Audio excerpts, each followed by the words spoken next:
Shalom jemaat Tuhan yang terkasih, mengucap syukur untuk setiap keadaan kita, dalam keadaan badai sekalipun, dalam keadaan sakit, dalam keadaan susah sekalipun, ada Allah Roh Kudus yang memenuhi setiap kita, menjamah setiap hati kita, sehingga memberikan sukacita yang melimpah di dalam keluarga kita. Mari yang siap memuji Tuhan, sama-sama kita mau lambaikan tangan, kita mau mengucap syukur, kita mau membuka hati kita di hadapan Tuhan hari ini. Kami mengangkat tangan kami Tuhan. Kami membuka hati kami Bapa. Kami percaya ada Roh Kudus yang menjamah setiap kami Tuhan. Di saat kami merasa takut, kami merasa bimbang, Engkau ada bersama dengan kami. Bahkan Engkau memberikan kelegaan bagi setiap kami Tuhan. Kami percaya Roh-Mu yang hidup penuhi setiap kami. Sekarang ini Tuhan sampai selama-lamanya. Kami mau datang menyembah Engkau Yesus. Kami menaikkan syukur kami Tuhan. Sebab Engkaulah satu-satunya Allah perlindungan kami. Engkau satu-satunya Allah keselamatan kami. Kami mengucap syukur. Haleluya.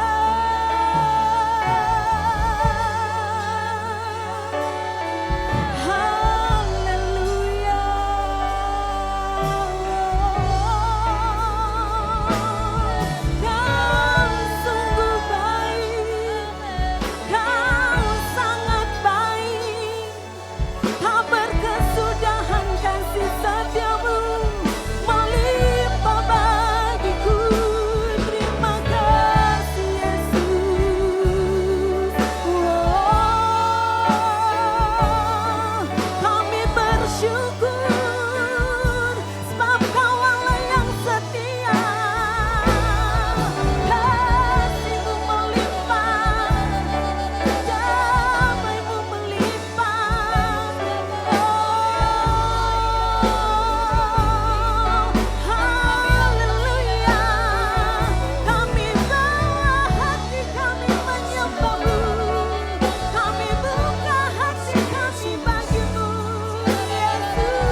Kami siapkan hati kami Tuhan.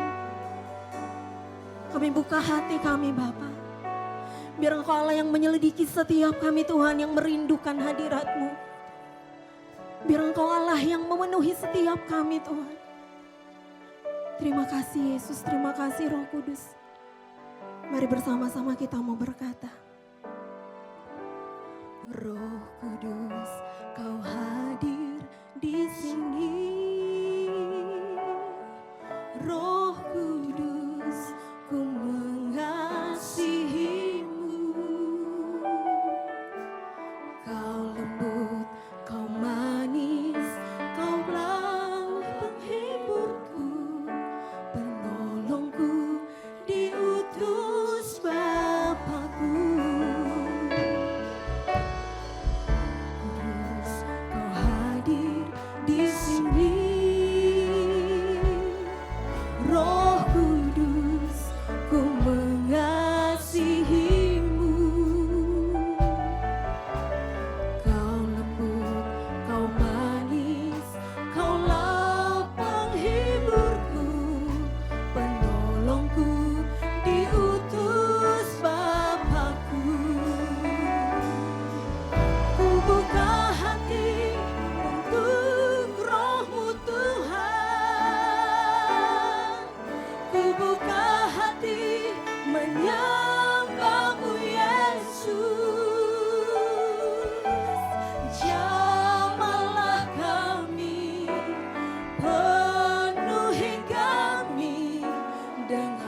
kuasa Allah Maha Tinggi. Ku buka hati untuk Roh-Mu Tuhan. Ku buka hati menyembah-Mu Yesus. Jamahlah kami, penuhi kami dengan kuasa Allah Maha Tinggi. Sekali lagi kita mau berkata, Roh Kudus Kau hadir di hati kami Tuhan. Roh Kudus Kau hadir di sini. Roh Kudus ku mengasihi-Mu. Kau lembut, Kau manis, Kaulah penghiburku, penolongku, diutus Bapa-Ku. Roh Kudus Kau hadir di sini. Oh Roh Kudus, Kau sungguh lembut bagi setiap kami Tuhan. Kau lembut, Kau manis, Kaulah penghiburku, penolongku, diutus Bapa-Ku. Ku buka hati untuk Roh-Mu Tuhan.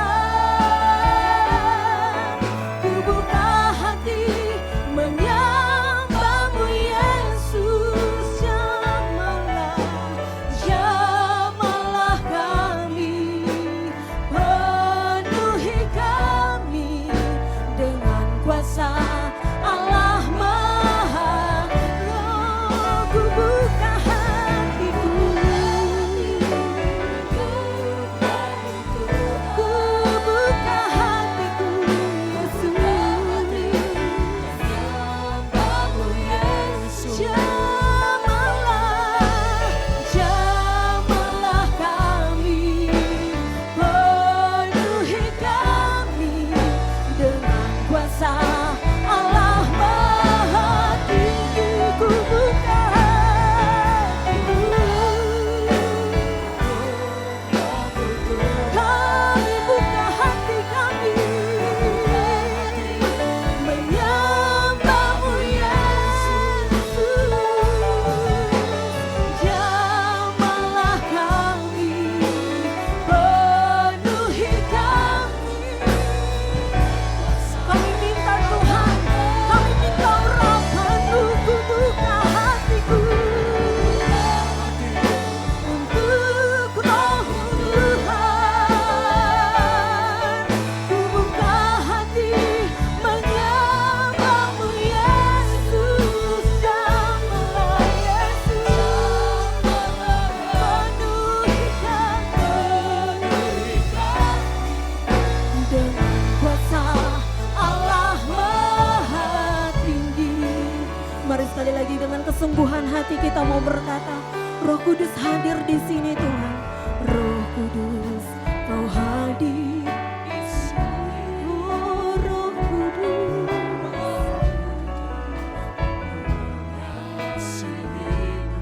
Kau lembut, Kau manis, Kaulah penghiburku, penolongku, diutus Bapa-Ku. Roh Kudus hadir Tuhan.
jemaat Tuhan mengangkat kedua tangan di hadapannya.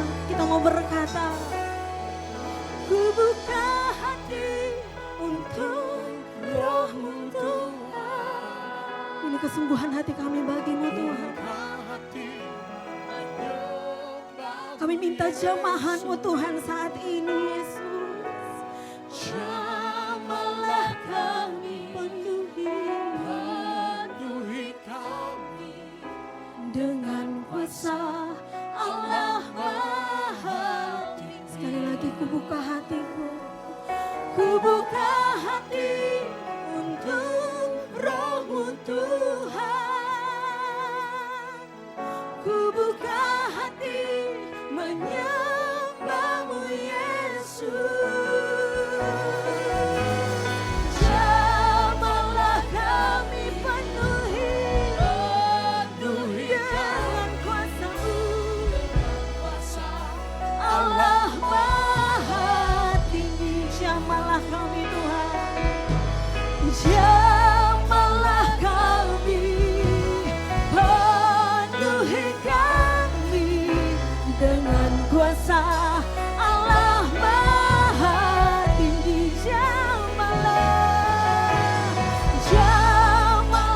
kami, penuhi kami dengan kuasa Allah Maha Tinggi.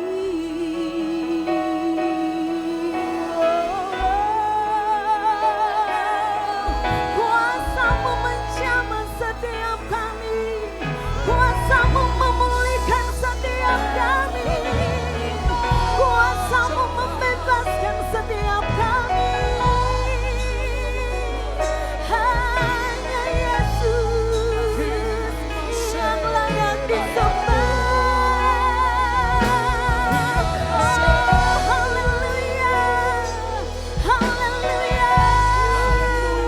Kau Allah yang besar Tuhan, Kau Bapa yang setia. Jamah dan penuhilah kami Tuhan, urapi setiap kami Tuhan. Bawa kami nikmati hadirat-Mu Tuhan, bawa kami berjumpa dengan-Mu.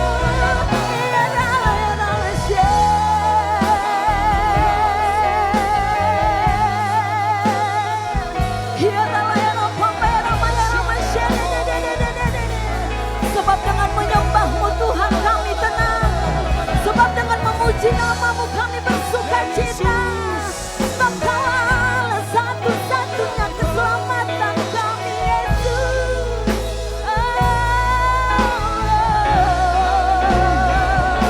Mengalirlah kuasa-Mu, mengalir penuhi setiap umat-Mu Tuhan.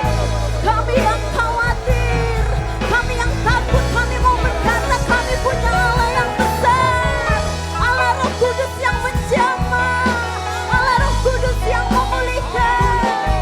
Sikirala ya Rapa Papa Papa ya Rama Shidi di Sikirala ya Rapa ya Rapa ya Rapa ya Rama Shidi. Mari bersama-sama kita bersepakat naikkan sembah kita. Hanya Allah satu-satunya keselamatan kami, tempat perlindungan kami. Ya Rasyid.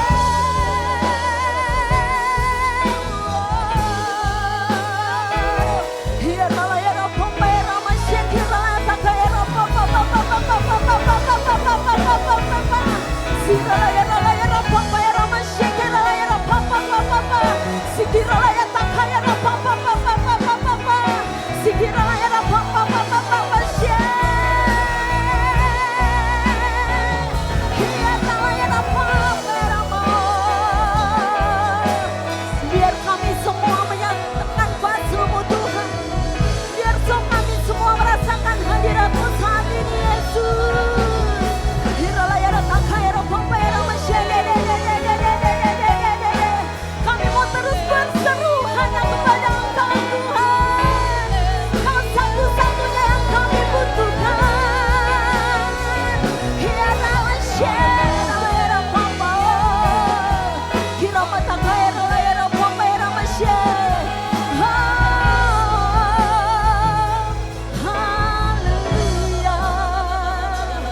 menjamah setiap kami Tuhan. Sebab itu kami mau percaya Tuhan, Engkau ada bersama kami Tuhan. Engkau nyatakan kasih-Mu lebih lagi bagi setiap kami Tuhan.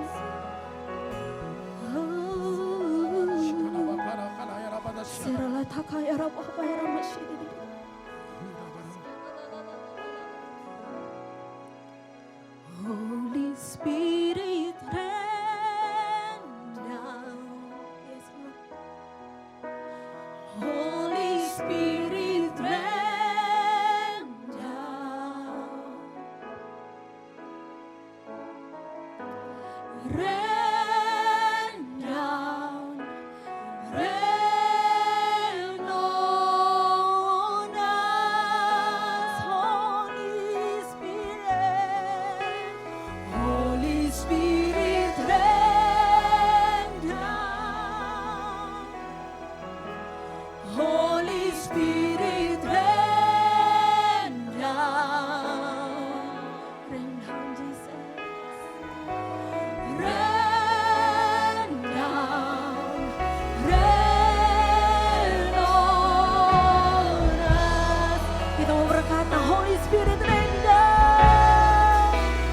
Holy Spirit rain down. Your Holy Spirit rain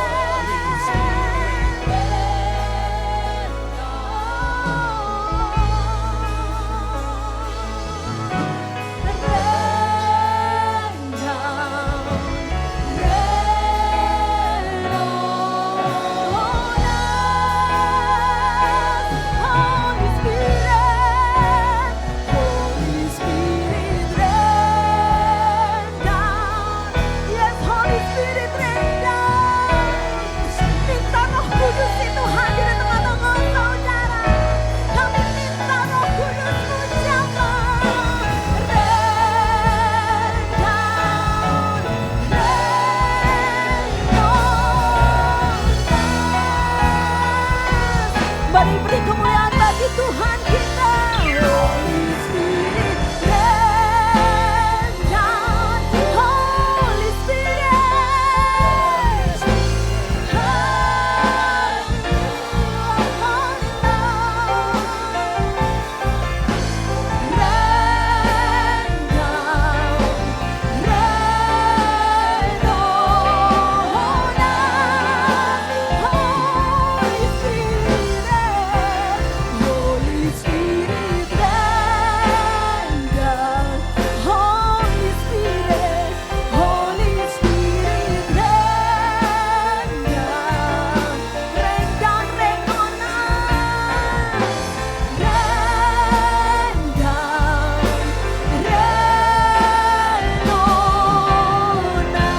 Mari dengan imanmu sekali lagi berkata, Holy Spirit, Holy Spirit rain down.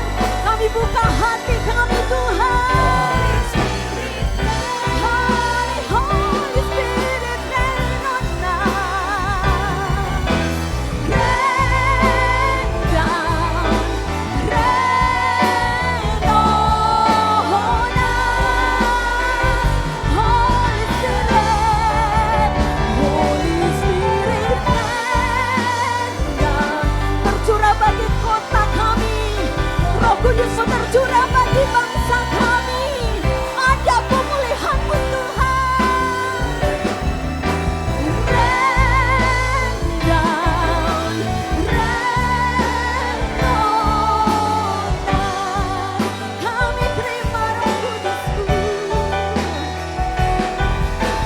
Rain down, rain on us. Sekali lagi berkata,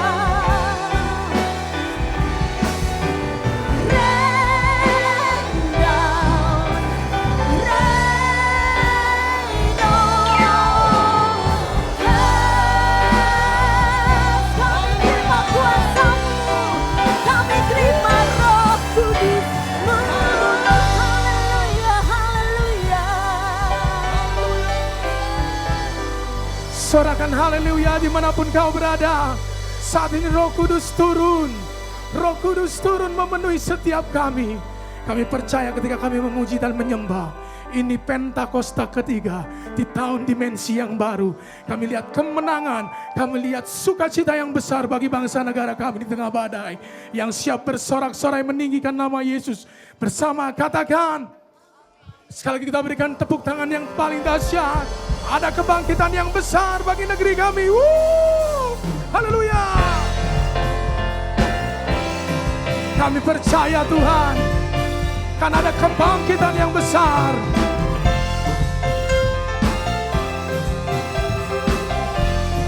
Mari bersama-sama katakan, Tuhan curahkan Roh-Mu atas manusia di bumi. Ya, anak-anak-Mu menyampaikan nubuat. Mari dengan iman katakan, mimpi dan penglihatan dan isi hatimu. Ya, iman kami bangkit, sudah nyatakan kedatang. Mengangkat tanganmu katakan, kan ada kebangkitan yang besar, kan ada pemulihan di negeri kami, kan ada kebangkitan yang besar yang berseru kepada Yesus diselamatkan. Ini yang kami percaya Tuhan, akan terjadi bangkit bangsa negara kami. Bersama katakan, Tuhan curahkan Roh-Mu. Engkau dimanapun berada saat ini, mari pujikan ini dengan iman kesungguhan. Engkau akan melihat ini terjadi di tengah badai. Mimpi dan penglihatan sudah isi hatimu. Yang iman kami bangkit sudah. Ayo mengangkat tangan katakan, bangkitan yang besar, dan ada pemulihan di negeri kami, dan ada kebangkitan yang besar yang berseru kepada Yesus. Yang percaya katakan, ini kami pegang Tuhan. Dan ada kebangkitan yang besar yang berseru kepada Yesus diselamatkan. Kan ada kebangkitan yang besar, kan ada pemulihan di negeri kami, kan ada kebangkitan yang besar yang berseru kepada Yesus.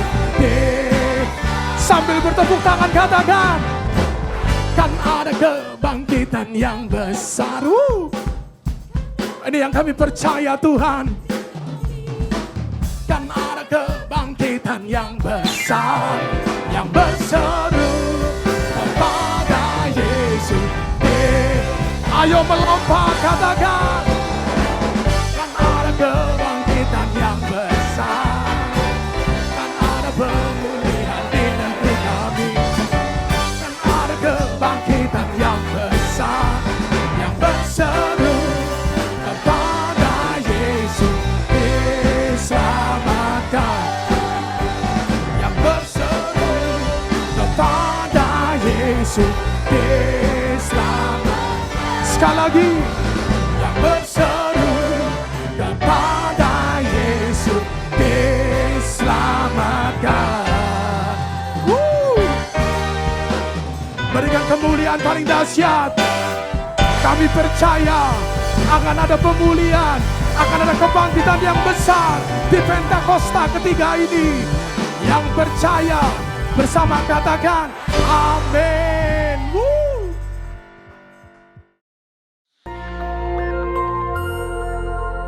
Shalom, kesempatan kali ini kita akan membahas mengenai meneduhkan badai bagian yang kedua. Dalam hal menghadapi sakit penyakit dan wabah seperti COVID-19, bagaimana GBI sebagai Gereja Pentakosta memahami kesembuhan ilahi? Salah satu butir pengakuan iman GBI berbunyi, kesembuhan ilahi tersedia dalam korban penebusan Yesus untuk semua orang yang percaya. GBI percaya Roh Kudus yang memakai para murid Yesus di Kisah Para Rasul adalah Roh Kudus yang sama yang sekarang memakai murid Yesus pada zaman now untuk membawa kesembuhan ilahi kepada orang sakit. Ada beberapa penyebab mengapa seseorang tidak disembuhkan secara ilahi. Lebih lengkap dapat saudara baca melalui artikel link di caption video ini. Dr. French Arrington dalam bukunya Doktrin Kristen Perspektif Pentakosta menjelaskan, baik Alkitab maupun pengalaman tidak mendukung pernyataan bahwa mereka akan disembuhkan dalam setiap situasi. Dari sisi manusia, kekurangan iman menjadi suatu faktor. Dari sisi Allah adalah berkuasanya kebijakan dan kehendak Allah. Saat ini Allah masih menyembuhkan orang sakit. Tetapi penyembuhan sekarang bukan puncak penyembuhan atau penyembuhan tertinggi. Puncak pembebasan kita selaku orang percaya dalam Kristus terjadi pada kehidupan mendatang. Penyembuhan saat ini adalah suatu tanda dan pencicipan lebih dulu akan penebusan tubuh kita di masa depan. Penebusan kita saat ini hanya sebagian dan penyakit masih terus terjadi. Tetapi apabila Kristus datang kembali, penderitaan, penyakit, keluhan, dan kematian akan berhenti selamanya terhadap orang-orang yang telah ditebus. Bagaimana seharusnya respon orang percaya ketika kesembuhan tidak terjadi pada dirinya? Ikuti apa yang Paulus lakukan. Ia menerima bahwa duri dalam dagingnya yang dapat dikatakan sebagai penyakit dengan hati yang rela, meski Tuhan tidak memberi penjelasan atas semuanya itu. Bahkan ketika Paulus tidak dapat memahami cara kerja Tuhan, ia meresponinya dengan sebuah pengagungan. Oh, alangkah dalamnya kekayaan hikmat dan pengetahuan Allah. Sungguh tak terselidiki keputusan-keputusannya, dan sungguh tak terselami jalan-jalannya. Sebab siapakah yang mengetahui pikiran Tuhan? Atau siapakah yang pernah menjadi penasihatnya? Atau siapakah yang pernah memberikan kepadanya sehingga ia harus menggantikannya? Sebab segala sesuatu adalah dari Dia dan oleh Dia dan kepada Dia, bagi Dialah kemuliaan sampai selama-lamanya. Ketidakmengertian kita akan pikiran Allah justru membuat kita lebih dalam menyembahnya. Dr. French Arrington menjelaskan dalam textbook Doktrin Kristen Perspektif Pentakosta demikian. Untuk melihat Allah yang hanya bekerja melalui penyembuhan-penyembuhan luar biasa, membuat batasan palsu terhadap kuasa Allah. Segala sesuatu yang baik berasal dari Allah. Pengetahuan medis dan keterampilan para dokter dan perawat adalah dari tangan Allah yang beranugerah. Allah berkarya melalui sarana-sarana, baik yang alami maupun supranatural. Dia berkarya dalam menanggapi iman dan doa umatnya. Dia juga melakukan penyembuhan melalui para dokter dan perawat. Kita harus menggunakan diri kita akan sarana-sarana apapun untuk sarana-sarana penyembuhan yang telah diberikan Allah. Doa dan pengurapan minyak memiliki tempatnya sendiri, tetapi doa dan pengobatan medis tidak saling bertentangan. Keuntungan doa penyembuhan dan pengetahuan medis mengalir dari Allah yang sama. Bagi GBI, kesembuhan ilahi adalah salah satu bentuk berkat keselamatan. Keselamatan manusia, itulah yang terpenting. Inilah juga yang dilakukan oleh keluarga besar GBI Jalan Jenderal Gatot Subroto, Jakarta. Melalui Healing Movement Crusade, pemberitaan keselamatan selalu menjadi agenda utama. Pelayanan kesembuhan ilahi adalah tanda-tanda yang menyertainya. Gereja digambarkan sebagai tubuh yang memiliki banyak anggota dengan fungsi yang berbeda-beda. Tiap insan gereja dan hamba Tuhan diharapkan memberikan kontribusi bagi masyarakat sesuai karunia masing-masing, khususnya dalam menghadapi wabah seperti COVID-19. Dan yang paling penting, nyatakan kehendak Tuhan agar badai COVID-19 dapat berhenti atau menurun dampaknya. Dalam tuntunan Roh Kudus dan dalam nama Yesus, badai COVID-19 dihardik agar diam, tidak lagi mengakibatkan jatuhnya korban. Kuasa Tuhan akan dinyatakan dan banyak orang akan diselamatkan. Tuhan Yesus memberkati.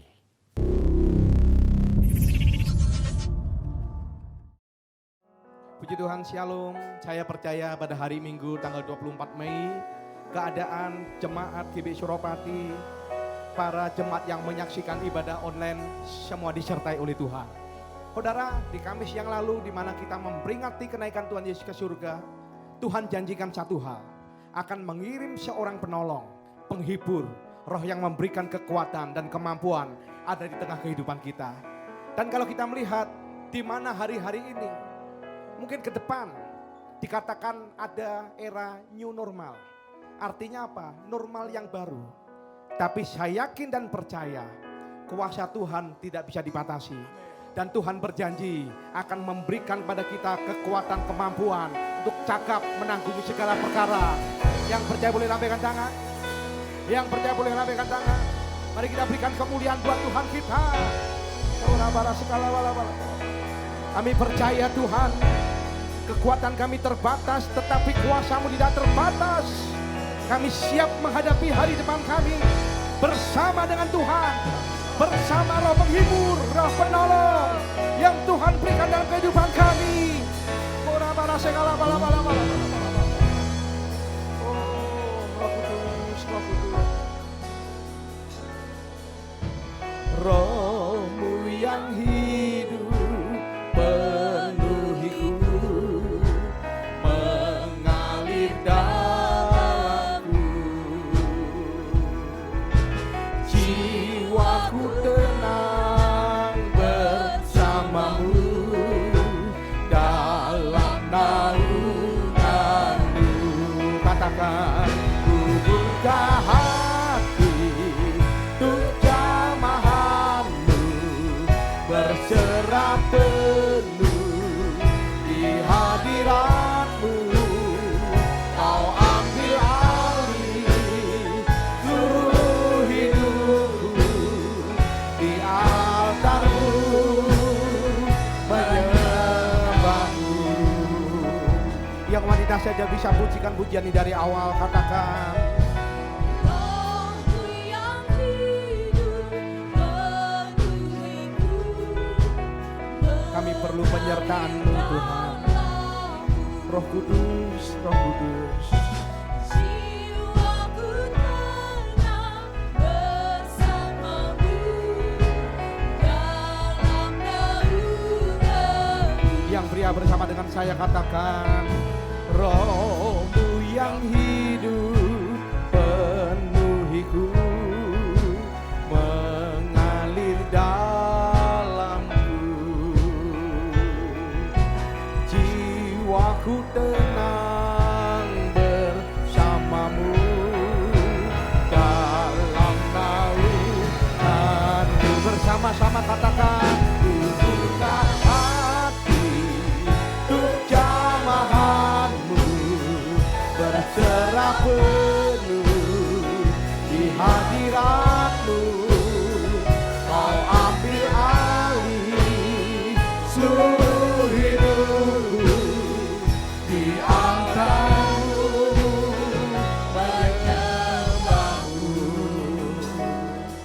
Saya percaya jemaat yang ada di rumah, hari ini engkau sedang dilawat oleh Roh Kudus. Saya percaya roh yang Tuhan janjikan hadir di tengah kita. Saudara, tanda awal orang dibaptis oleh Roh Kudus adalah berbahasa roh. Pada saat engkau mendapatkan kasih karunia berbahasa roh, engkau diajar berdoa dengan menggunakan roh-Mu. Dan dikatakan dalam Roma 8 ayat 26 dikatakan, bahwa barang siapa berdoa melalui bahasa roh, biarlah roh yang menyampaikan kepada Allah dengan keluhan-keluhan yang tidak bisa disampaikan oleh jasmani kita. Dan saya berdoa semua dilawat oleh Tuhan, semua dilawat oleh Roh Kudus. Dan saya percaya roh yang memberikan kekuatan ada bersama dengan kita. Mari kita bersama-sama kita katakan, ku buka hati untuk jamahan-Mu, berserah penuh di hadirat-Mu. Kau ambil alih seluruh hidupku, di altar-Mu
belum berbahasa roh, di dalam nama Tuhan Yesus, terima bahasa-bahasa baru Tuhan berikan.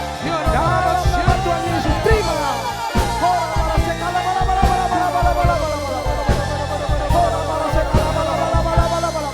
Mari berbahasa roh lebih. Mari berbahasa roh lebih lagi.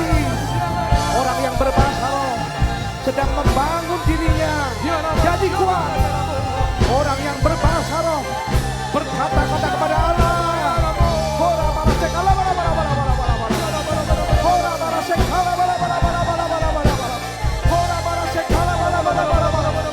Yang lemah jadi kuat, yang miskin diberkaya, yang sakit disembuhkan dalam nama Tuhan Yesus.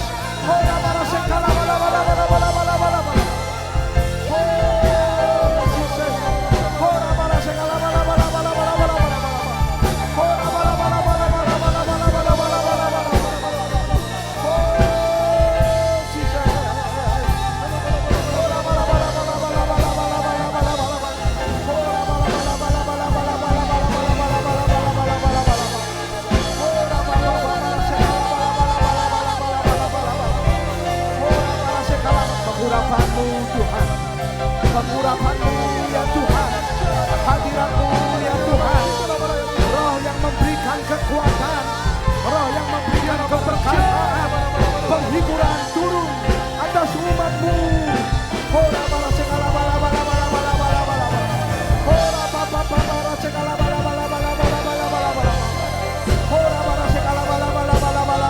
Tuhan, kami berdoa untuk bangsa dan negara kami.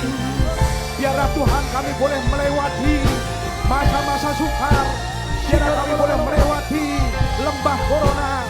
Berikan kewibawaan, berikan kemampuan kepada Presiden Jokowi dan seluruh menteri jajaran kabinet. Kami percaya Indonesia dikasih Tuhan. Terima.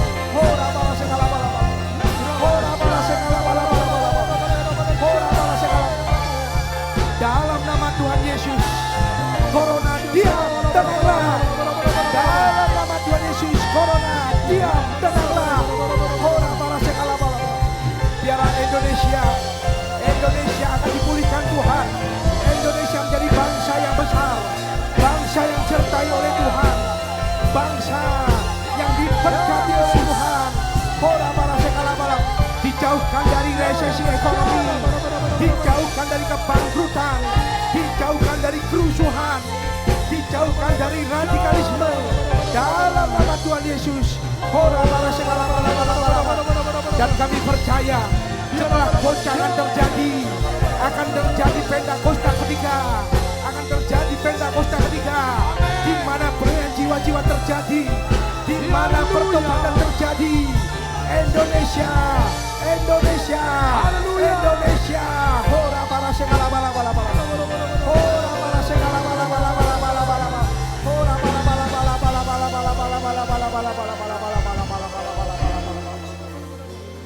Ku buka hati untuk jamahan-Mu, berserah penuh di hadirat-Mu.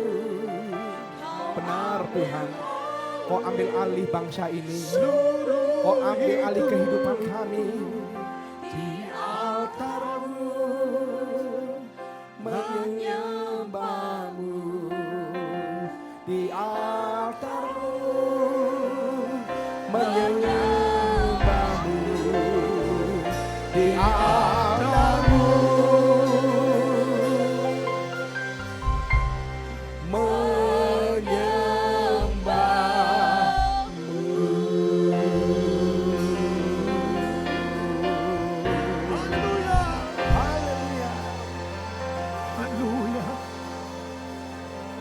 Terima kasih Tuhan, terima kasih buat pengurapan-Mu dan hadirat-Mu yang ada tengah-tengah kami. Kini saatnya kami mendengarkan kebenaran firman Tuhan. Urapi lidah bibir hamba-Mu, PDM Ade Surya, yang boleh menjadi berkat bagi seluruh umat Tuhan yang menyaksikan ibadah online pada minggu hari ini. Dalam nama Tuhan Yesus kami berdoa dan bersyukur. Yang percaya sama-sama katakan amin. Bapak Ibu Saudara yang dikasihi oleh Tuhan Yesus Kristus, Shalom. Apa kabarnya? Bapak Ibu Saudara Jemaat GBI Suropati Malang. Saya berharap semua kita baik-baik, dalam keadaan sehat tanpa kekurangan suatu apapun. Terima kasih untuk Bapak Gembala dan para pengurus yang ada yang memberikan saya kesempatan untuk bisa menyampaikan atau melayani firman Tuhan pada hari ini. Ibadah online hari Minggu tanggal 24 Mei 2020. Saudara dikasih oleh Tuhan, mari sama-sama kita bahas firman Tuhan pada hari ini. Saya rindu untuk kita sama-sama belajar firman Tuhan dari Matius pasalnya yang ke-7, ayatnya yang ke-24 sampai dengan ayatnya yang ke-27. Sekali lagi Matius pasalnya yang ke-7, ayatnya yang ke-24 sampai dengan ayatnya yang ke-27. Mari kita sama-sama baca firman Tuhan. Demikian firman Tuhan, setiap orang yang mendengar perkataanku ini dan yang melakukannya, ia sama dengan orang yang bijaksana yang mendirikan rumahnya di atas batu. Kemudian turunlah hujan dan datanglah banjir, lalu angin melanda rumah itu, tetapi rumah itu tidak rubuh sebab didirikan di atas batu. Tetapi setiap orang yang mendengar perkataanku ini dan tidak melakukannya, ia sama dengan orang yang bodoh yang mendirikan rumahnya di atas pasir. Kemudian turunlah hujan dan datanglah banjir, lalu angin melanda rumah itu sehingga rubuhlah rumah itu dan hebatlah kerusakannya. Nah, saudara yang dikasih oleh Tuhan, ada hal yang menarik yang kita bisa lihat dari apa yang Yesus sampaikan dalam Matius pasalnya yang ke-7 ayat 24 sampai dengan ayatnya yang ke-27. Hal yang menarik yang saya lihat di sini salah satunya adalah di situ dikatakan demikian bahwa orang yang bijaksana ketika dia mendengar firman dan melakukannya, itu dikatakan orang yang bijaksana. Sedangkan orang yang bodoh adalah orang yang mendengarkan firman tetapi tidak melakukannya. Dan yang luar biasa, orang yang dikatakan bijaksana dan orang yang dikatakan bodoh ini, ketika dalam kehidupan mereka sama-sama mengalami hujan, mengalami banjir, bahkan ada yang mengalami angin, saudara. Nah, jadi begini, mau yang bijak ataupun yang bodoh, sama-sama mengalami situasi, kondisi ataupun persoalan yang sama. Nah, ini seringkali terjadi dalam kehidupan kita. Kerap kali kita selalu berpikir, kalau kita ikut Tuhan, berarti nggak ada masalah. Kalau kita cinta Tuhan, kalau kita mengasihi Tuhan, berarti tidak ada persoalan dalam kehidupan. Oh, tentu tidak, saudara. Sebab Tuhan Yesus tidak pernah berjanji, ketika kita ikut Dia, ketika kita mencintai Dia, maka kita akan bebas dari segala persoalan. Tuhan Yesus janjikan sederhana, Dia akan menyertai setiap kita. Setiap situasi, kondisi apapun yang kita alami dalam kehidupan, Tuhan tidak pernah meninggalkan kita. Tuhan senantiasa menyertai kita. Itu makanya pribadinya dikatakan dia Immanuel, Tuhan beserta dengan kita. Tapi yang menarik yang berikutnya di sini dikatakan bahwa sekalipun dua-duanya itu, orang yang bijak maupun orang yang bodoh, sama-sama terkena angin, sama-sama terkena banjir, sama-sama terkena hujan. Tetapi memiliki hasil yang berbeda, saudara. Ya, orang yang bijak rumahnya tetap berdiri kokoh, sementara orang yang bodoh itu rumahnya hancur berantakan. Nah, ternyata hasil ditentukan bukan oleh situasinya. Hasil ditentukan bukan oleh kondisinya. Ternyata kalau kita lihat ayat firman Tuhan ini, hasil ditentukan oleh pondasinya, oleh dasarnya. Jadi hari ini kalau saudara senang dengan judul khotbah, saya ingin menyampaikan firman Tuhan dengan judul pondasi bukan situasi. Nah, saudara, seperti yang kita alami pada hari-hari ini, orang banyak yang mengeluh tentang situasi. Orang banyak yang mengeluh tentang kondisi yang sedang terjadi di sekeliling kita. Tetapi satu hal yang perlu kita ingat dalam kehidupan, bahwa bukan bicara soal situasinya, bukan bicara soal kondisinya. Kalau kita ingin hidup berkemenangan hari-hari ini, ada hal yang harus saudara dan saya perhatikan, yaitu pondasinya atau dasar dari apa yang kita kerjakan, pondasi daripada kehidupan kita. Nah, saudara yang dikasihi oleh Tuhan, hari ini saya akan menguraikan beberapa hal tentang pondasi, beberapa hal tentang dasar. Kenapa dasar atau pondasi itu penting untuk kita perhatikan? Tahukah saudara bahwa dalam kehidupan ini, kita seringkali enggan untuk mengambil waktu kembali memperhatikan pondasi kita. Kita seringkali enggan untuk mengambil waktu untuk melihat dasar-dasar yang kita bangun, dasar-dasar yang kita kerjakan dalam kehidupan kita. Tetapi minggu ini saya rindu untuk saudara bisa kembali melihat kedalaman hati saudara, dasar dalam kehidupan saudara yang kita bangun selama ini. Sebab tidak ada cara yang lain untuk kita bisa meresponi segala sesuatu dengan benar dalam kehidupan kita. Kita harus memiliki dasar yang kuat. Kita harus memiliki pondasi yang kuat dalam kehidupan. Mengapa dasar begitu penting dalam kehidupan? Yang pertama saya mencatat demikian bahwa begini, jika dasarnya kuat, jika pondasinya kuat, maka bangunannya itu akan kuat. Kita tahu bahwa di dalam sebuah struktur pembangunan, semakin tinggi bangunan yang akan dibangun, maka pondasi atau dasar itu pun harus semakin dalam dibangun ke bawah. Semakin tinggi gedung yang akan dibangun, maka pondasinya juga harus semakin dalam ke bawah. Jadi sederhana dalam kehidupan, kalau dasarnya kuat, maka kehidupan kita akan kuat. Begitu datang angin, topan, badai, apapun situasi, kondisi bisa berubah-ubah dalam kehidupan. Dibuat bagaimanapun juga, kalau dasar kita kuat, maka kita akan memiliki kehidupan yang kuat. Yang kedua, saya temukan hal yang sederhana. Kenapa dasar itu penting, pondasi itu penting untuk kita perhatikan dalam kehidupan. Yang kedua adalah segala sesuatu yang kita bangun dalam kehidupan kita pasti akan diuji. Sekali lagi, yang kedua ini saudara, segala sesuatu yang kita bangun dalam kehidupan kita pasti akan diuji. Firman Tuhan dalam 1 Korintus pasal yang ketiga, ayatnya yang ke-12 sampai dengan ayat yang ke-13. Demikian firman Tuhan, saya bacakan buat Bapak Ibu Saudara, buat kita semua. Entahkah orang membangun di atas dasar ini dengan emas, perak, batu permata, kayu, rumput kering, atau jerami. Ayat 13. Sekali kelak pekerjaan masing-masing orang akan nampak.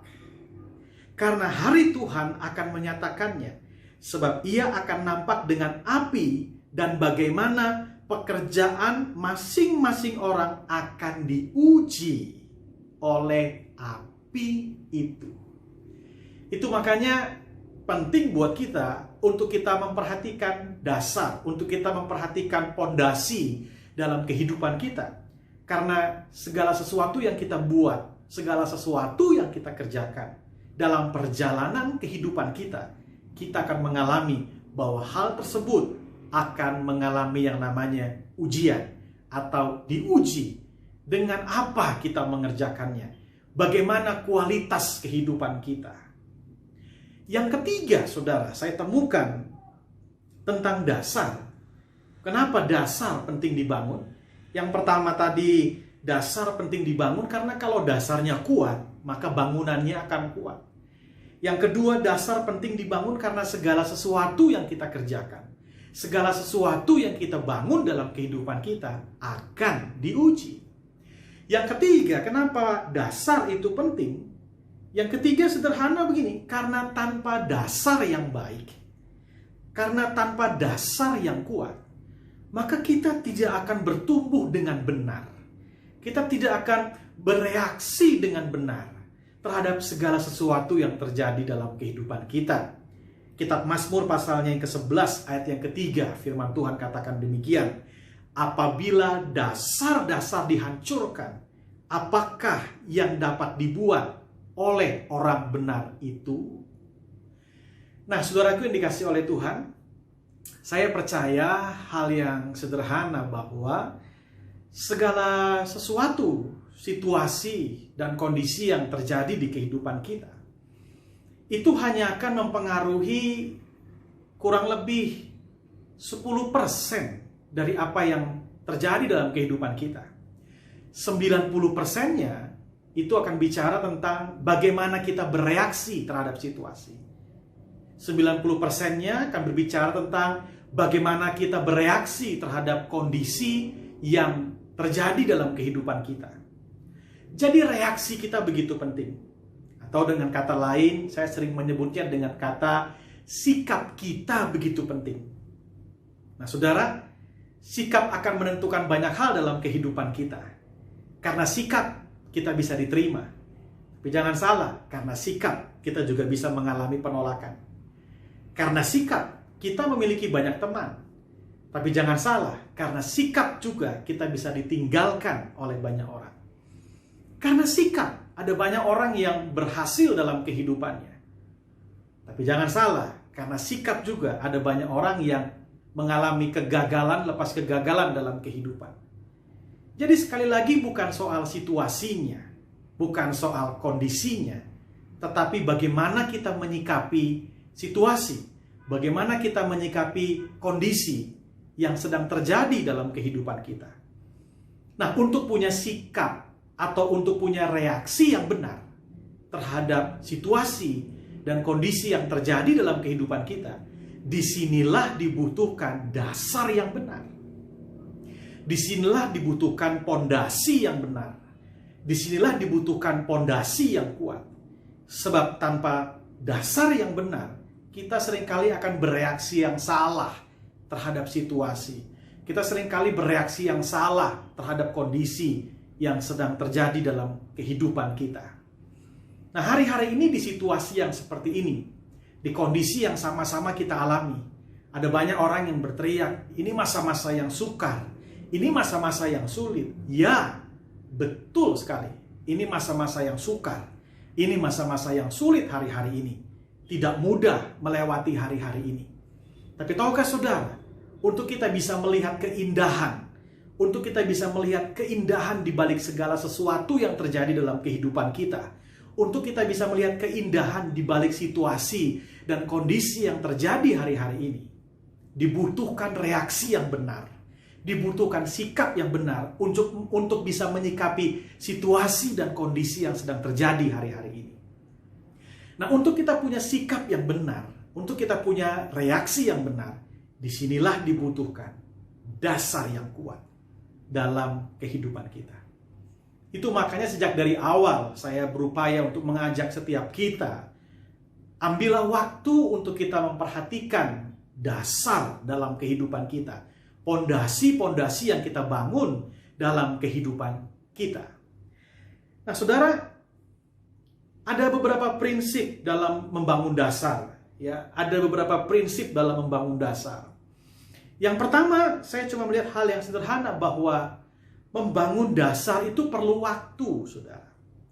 Tidak ada yang instan. Nah, ini dia ya. Membangun dasar itu perlu waktu. Tidak ada yang instan. Tidak ada yang serba cepat. Tidak ada yang serba simsalabim dan abrakadabra. Tidak ada. Dasar itu dibangun perlu waktu. Kalau kita lihat waktu kita sekolah saja, saudara, ya, masing-masing kita melewati satu fase yang namanya sekolah dasar, atau sering kita singkat dengan sebutan SD. Tahukah saudara bahwa SD atau sekolah dasar itu waktu yang kita tempuh untuk lulus dari situ jauh lebih lama daripada kita saat kita masuk di SMP, sekolah menengah pertama, atau SMA, sekolah menengah atas. Untuk lulus SMP kita butuh waktu 3 tahun, saudara. Untuk lulus SMA kita perlu waktu 3 tahun.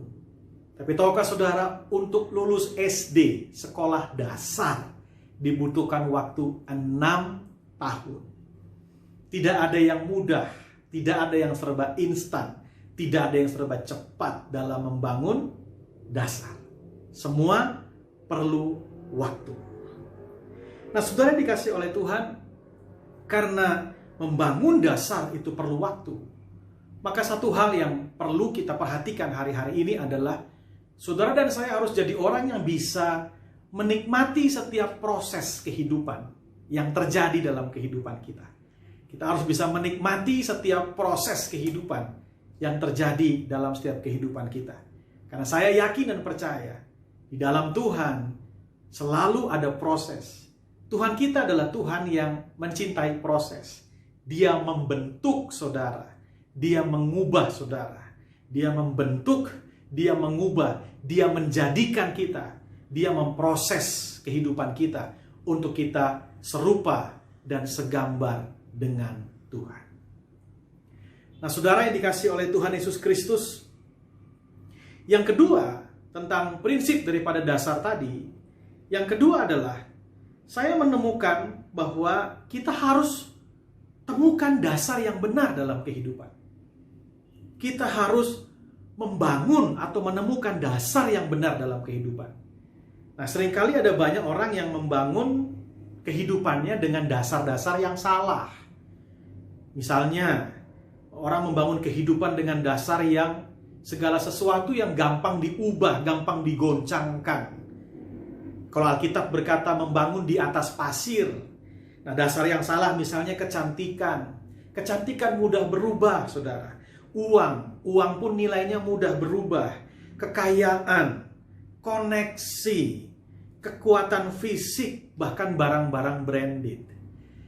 Jangan kita membangun dasar di atas itu semua.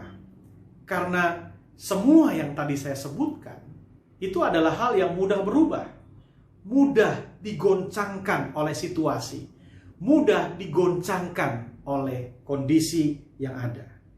Pertanyaannya, apa dasar yang benar dalam kehidupan? 1 Korintus pasal 10 ayat yang keempat. 1 Korintus pasalnya ke-10 ayatnya yang keempat. Firman Tuhan mengajar setiap kita. Di situ dikatakan demikian. Dan mereka semua minum minuman rohani yang sama. Sebab mereka minum dari batu karang rohani yang mengikuti mereka. Dan batu karang itu ialah Kristus. Jadi kita harus menemukan dasar yang benar dalam kehidupan. Jangan taruh dasar kita di atas segala sesuatu yang mudah goyah, mudah hancur, mudah rusak. Tapi taruhlah dasar kehidupan kita terhadap sesuatu yang bersifat kekal, terhadap kekekalan. Dan Alkitab mengatakan batu karang itu ialah Kristus. Nah, mungkin pertanyaannya hari ini bagaimana kita membangun dasar yang benar dalam kehidupan? Bagaimana kita membangun dasar di dalam Kristus? Bapak Ibu Saudara dikasih oleh Tuhan, kalau kita kembali dalam Matius pasalnya yang ke-7.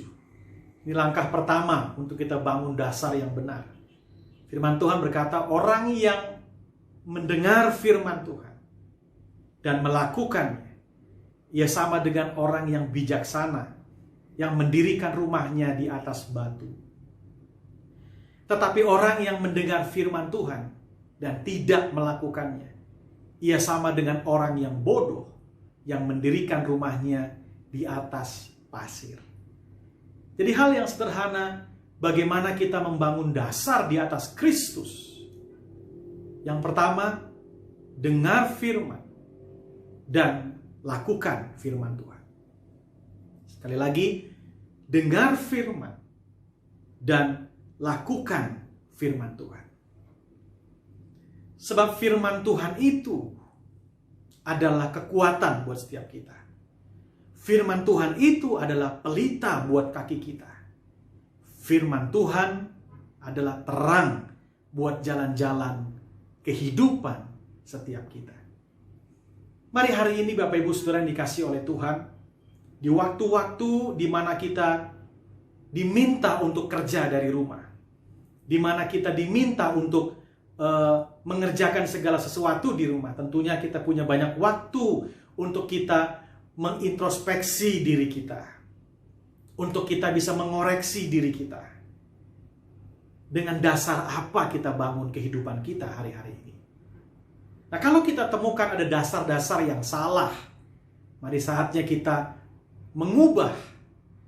Mari saatnya kita terlibat dalam sebuah proses untuk memperbaiki dasar-dasar kehidupan dalam diri kita. Kita bangun dasar di atas Kristus dengan satu cara yang sederhana Alkitab tunjukkan kepada kita. Dengar firman Tuhan dan lakukan firman Tuhan. Yang kedua, bagaimana kita membangun dasar di atas Kristus? Saya ingin mengajak saudara untuk buka firman Tuhan dalam kitab Ibrani pasalnya yang ke-12. Ibrani pasalnya yang ke-12, ayatnya yang kedua. Sekali lagi, Ibrani pasalnya yang ke-12, ayatnya yang kedua. Firman Tuhan berkata demikian. Marilah kita melakukannya dengan mata yang tertuju kepada Yesus, yang memimpin kita dalam iman, dan yang membawa iman kita itu dalam kesempurnaan, yang dengan mengabaikan kehinaan tekun memikul salib, ganti sukacita yang disediakan bagi Dia yang sekarang duduk di sebelah kanan tahta Allah. Yang kedua sederhana, Alkitab mengajar kita begini, yuk segala sesuatu kita kerjakan dengan mata yang tertuju kepada Yesus. Mata yang tertuju kepada Tuhan. Ada lagu yang seringkali memberkati kehidupan saya, yaitu mataku tertuju padamu. Jadi biarlah apapun yang kita kerjakan dalam kehidupan, kita lakukan dengan mata yang tertuju kepada Tuhan. Maksudnya bagaimana dengan mata yang tertuju kepada Tuhan? Saudara, hal yang sederhana tentang mata yang tertuju kepada Tuhan adalah kira-kira apa saja yang kita buat. Nah ini dia. Ya, biarlah apa saja yang kita buat. Biarlah apa saja yang kita kerjakan. Mari kita mengerjakannya untuk Tuhan. Nah itu. Jadi mata yang tertuju kepada Tuhan, aplikasi sederhana yang pertama adalah biar apa saja yang kita buat, apa saja yang kita kerjakan, marilah kita mengerjakannya untuk Tuhan. Seperti dalam kitab Kolose pasal 3 ayat 23, dikatakan, apa saja yang kita kerjakan, kerjakanlah itu seperti untuk Tuhan. Sederhana sekali, kenapa kita mengerjakannya seperti untuk Tuhan? Ya kita tahu segala sesuatu yang ada dalam kehidupan kita datangnya dari Tuhan. Lalu yang kedua, kenapa kita mengerjakannya untuk Tuhan? Karena begini, kalau dasar yang kita kerjakan untuk manusia, maka kita akan mudah kecewa, saudara. Segala sesuatu kalau kita kerjakan dasarnya hanya untuk manusia, maka kita akan mudah kecewa. Sebab manusia ini berubah-ubah. Jadi biarlah segala sesuatu yang kita kerjakan untuk Tuhan. Kita kerjakan untuk kemuliaan nama Tuhan. Yang ketiga, kenapa kita mengerjakannya untuk Tuhan? Sekali lagi bahwa segala sesuatu dalam kehidupan kita itu datangnya dari Tuhan. Nah, seringkali ketika kita mengerjakan segala sesuatu dengan embel-embel untuk menarik perhatian orang lain atau untuk pribadi manusia, maka terkadang kita suka hitung-hitungan, saudara. Oh, dia cuma kasih sekian sama saya, ya sudah, segini aja yang saya bisa kerjain. Oh, dia cuma kasih segini upah saya, ya sudah, segini aja yang kita kerjain. No, kalau kita kerjakan segala sesuatunya untuk Tuhan, saya yakin dan percaya, kualitas dan hasil kerja yang kita kerjakan adalah yang terbaik. Karena kita mengerjakan segala sesuatu untuk Tuhan, pasti kita akan mengerjakannya dengan yang terbaik. Karena Tuhan telah lebih dulu memberikan yang terbaik buat kehidupan kita semua. Yang kedua, bagaimana kita memandang kepada Tuhan? Tadi, kerjakanlah segala sesuatu seperti untuk Tuhan dan bukan untuk manusia. Yang kedua, kita harus melihat dan memperhatikan bagaimana respon Yesus. Bagaimana sikap Yesus ketika dia menghadapi kesusahan, ketika dia menghadapi kesulitan dalam kehidupan, ketika dia menghadapi penderitaan dalam kehidupan. Coba lihat sama-sama di dalam 1 Petrus pasalnya yang kedua. 1 Petrus pasalnya yang kedua, ayatnya yang ke-21 sampai dengan ayatnya yang ke-23. Sekali lagi, 1 Petrus pasalnya yang kedua, ayatnya yang ke-21 sampai dengan ayatnya yang ke-23. Firman Tuhan berkata demikian. Sebab untuk itulah kamu dipanggil, karena Kristus pun telah menderita untuk kamu, dan telah meninggalkan teladan bagimu, supaya kamu mengikuti jejaknya. Apa jejaknya? Lihat ayat 22. Ia tidak berbuat dosa, dan tipu daya tidak ada dalam mulutnya. Ketika ia dicaci maki, ia tidak membalas dengan mencaci maki. Ketika ia menderita, ia tidak mengancam, tetapi ia menyerahkannya kepada Dia yang menghakimi dengan adil. Jadi ketika Yesus mengalami penderitaan, ketika Yesus mengalami siksaan, ketika Yesus mengalami kesulitan dalam kehidupan, teladan ini yang Dia berikan buat kita. Ia tidak berbuat dosa. Ini yang pertama. Saudara, seringkali dalam penderitaan, dalam kesusahan, dalam kesulitan, kita jadi terpikir untuk menghalalkan segala cara untuk bertahan hidup. Sampai-sampai kita mengabaikan firman Tuhan. Sampai-sampai kita mengabaikan apa yang Tuhan inginkan untuk kita lakukan. Sehingga seringkali perbuatan kita tidak lagi memuliakan Tuhan. Sampai-sampai kita mengabaikan teladan yang Yesus telah berikan buat kita. Ada banyak orang ketika masuk masa-masa kesulitan, seringkali berupaya untuk menemukan keuntungan bagi diri sendiri. Mencari keuntungan bagi diri sendiri dengan mengorbankan orang lain. Tetapi Tuhan Yesus tidak memberikan teladan itu buat kita. Justru Tuhan Yesus mengorbankan dirinya untuk keselamatan saudara dan saya. Nah, ini dia, saudara. Yang berikutnya dikatakan tipu daya tidak ada dalam mulutnya. Nah, seringkali kita ketika mengalami penderitaan, mengalami aniaya, mengalami tekanan dalam kehidupan, bahkan mengalami kesulitan dalam kehidupan, seringkali tadi berupaya menghalalkan segala cara sampai akhirnya tipu sana, tipu sini. Nah, Tuhan Yesus tidak memberikan teladan yang tipu sana, tipu sini. Karena Alkitab mengatakan tipu daya atau tipu tidak ada dalam mulutnya. Ayat 23 mengatakan, ketika ia dicaci maki, ia tidak membalas dengan mencaci maki. Ketika ia menderita, ia tidak mengancam. Tetapi ia menyerahkannya kepada Dia yang menghakimi dengan adil. Nah, ini saudara, reaksi Yesus ketika mengalami penderitaan. Ia tidak membalas. Tetapi ini yang luar biasa. Ia menyerahkannya kepada Dia yang menghakimi dengan adil. Situasi dan kondisi yang kita alami hari ini, baiklah kita memiliki sikap menyerahkannya kepada Tuhan. Kita berserah kepada Tuhan. Kita percaya bahwa semua ini pasti akan berakhir. Namun untuk bisa melihat keindahan di balik segala sesuatu yang terjadi hari-hari ini, saudara dan saya perlu respon yang benar. Saudara dan saya perlu sikap yang benar. Saudara dan saya perlu reaksi yang benar.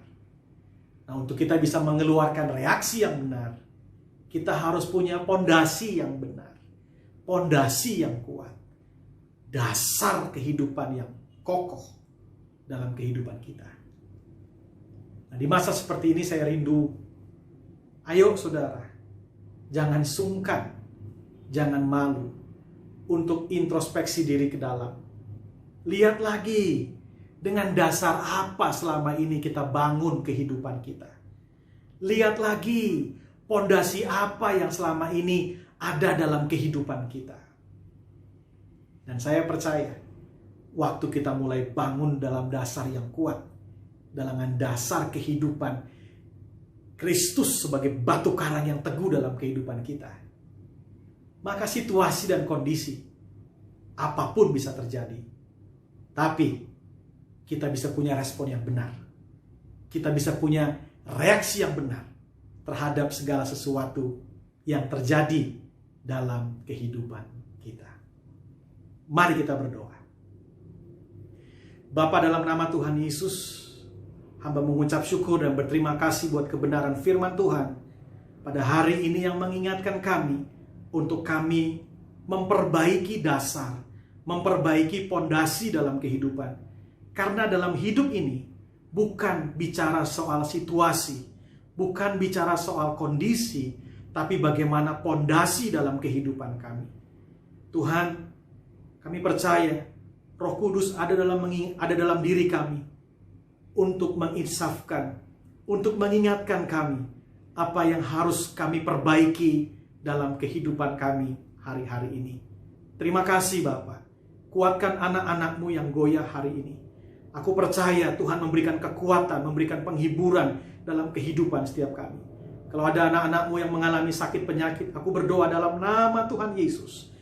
Engkau menyembuhkan ya Tuhan. Dalam nama Yesus, sakit penyakit, Engkau semua keluar dari tubuh anak-anak-Mu. Aku percaya dalam nama Yesus, kesembuhan sudah terjadi.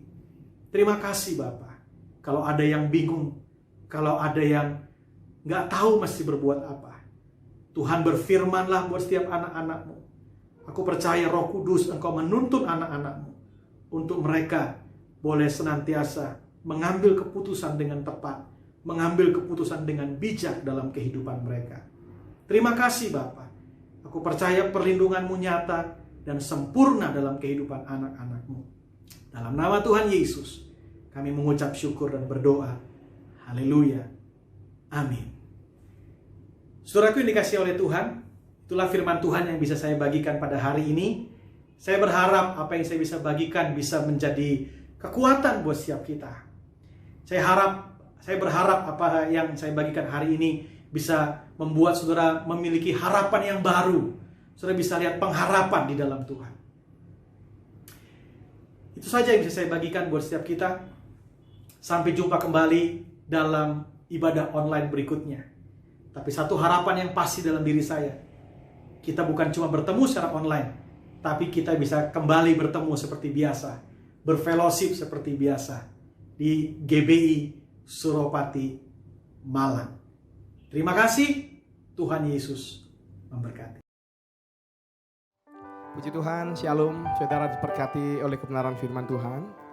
Saudara, gereja memberikan kesempatan kepada jemaat untuk terus ambil bagian untuk memberikan di dalam pekerjaan Tuhan. Saudara bisa mentransferkan ke rekening gereja 011 322 6363. Saudara, ini dimana saatnya kita mendisiplinkan diri kita untuk terus memberi untuk pekerjaan Tuhan, supaya nama Tuhan dipermuliakan. Dan saya percaya tidak ada ceritanya orang miskin gara-gara memberi untuk pekerjaan Tuhan. Saya yakin dan percaya saudara dan saya menjadi orang-orang yang diberkati oleh Tuhan.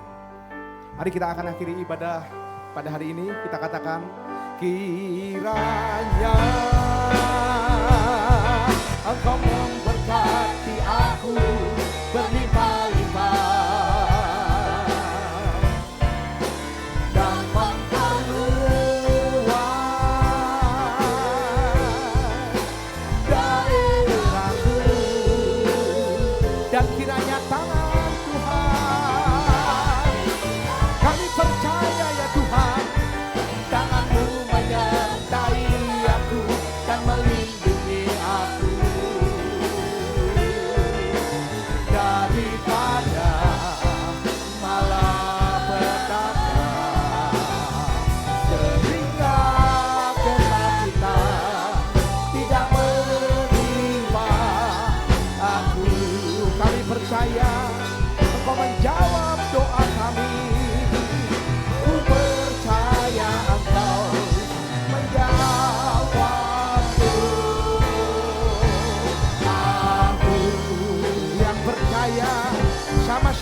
berikan kemuliaan buat Tuhan kita yang luar biasa. Haleluya. Mari saya mendengarkan hati saudara kepada Tuhan. Buka kedua tangan saudara. Sekarang terimalah berkat kasih karunia berlimpah daripada Allah Bapa, melalui anaknya tunggal, persekutuan dan manis dengan Roh Kudus yang menyertai kita dari hari ini sampai Maranatha. Tuhan Yesus datang untuk dua kalinya menjemput kita dengan permainan, bahkan sampai selama-lamanya. Terima dengan iman, sama-sama katakan amin. Tuhan Yesus memberkati. Mataku tertuju padamu, segenap hidupku ku serahkan padamu. Bimbing aku masuk rencanamu, untuk membesarkan kerajaan